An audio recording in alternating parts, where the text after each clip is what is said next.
స్వతంత్ర భారతావనిలో రాజ్యాంగ హక్కులను కాలరాస్తూ సమాజ స్థాపనను తుంగలో తొక్కి మత ప్రాతిపదికన ఈరోజు ఏదైతే కేంద్ర ప్రభుత్వం పావులు కలపడానికి ప్రయత్నిస్తుందో దానికి యావత్ 130 కోట్ల భారతీయులుగా మేమందరూ కూడా ముక్త కంఠంతో తిరస్కరిస్తున్నాం. ముఖ్యంగా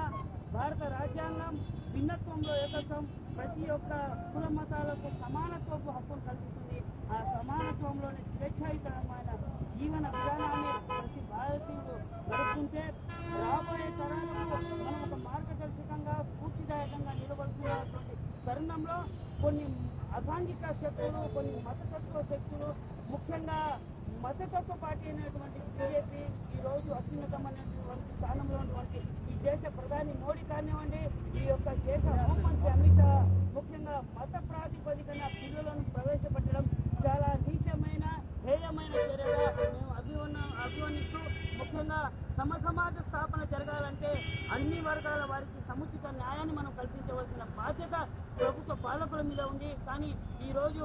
ఏదైతే కేంద్ర ప్రభుత్వం పౌరసత్వ సవరణ బిల్లును ప్రవేశపెట్టిందో ఇది అన్ని మతాలకు అతీతంగా లేకుండా కొన్ని వర్గాల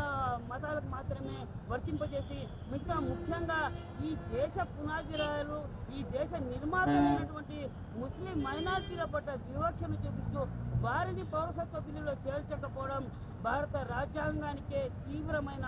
అవమానంగా భావిస్తూ ఈరోజు రాష్ట్ర వ్యాప్తంగా, దేశవ్యాప్తంగా మైనార్టీ సంఘాల ఆధ్వర్యంలో యావత్ 130 కోట్ల భారతీయులందరూ కూడా బ్లాక్ డేగా అభివర్ణిస్తూ మా యొక్క గళాన్ని ఈ యొక్క 4 కూడల మధ్యలో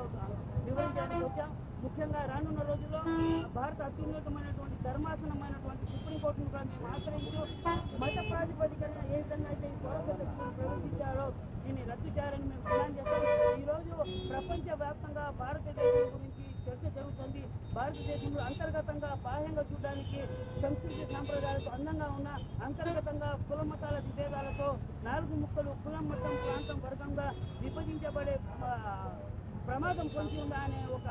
చర్చ కూడా జరుగుతున్నటువంటి తరుణంలో ఏ విధంగా అయితే ఇక్కడ కేంద్ర ప్రభుత్వం మత ప్రాతిపదికన చట్ట సవరణ బిల్లు తెచ్చిందో ఇదే విధంగా ప్రపంచ దేశాలు భారతీయులకు భిన్నంగా వ్యతిరేకంగా ఇదే పౌరసత్వ బిల్లులు తెస్తే 130 కోట్ల భారతీయులు, ప్రవాస భారతీయుల పరిస్థితి ఈ ప్రపంచంలో ఏమవుతుందని కాబట్టి ప్రతి ఒక్క భారతీయుడు, సగటు భారతీయులు ఆలోచించి మేధావుల మౌనం దేశానికి చేటు, కానీ మేధావుల గలం దేశానికి గొప్ప వరం. కాబట్టి యావత్ మేధావులు, సామాజిక కార్యకర్తలు, ప్రతి ఒక్క భారతీయ సోదరులు కూడా గలం వ్యక్తి మన యొక్క స్వేచ్ఛను, రాజ్యాంగం కల్పించినటువంటి మన హక్కులను మనము పరిరక్షించకపోతే రానున్న రోజుల్లో భావి తరాల దృష్టిలో మనం దేశ ద్రోహం. కానీ మన హక్కుల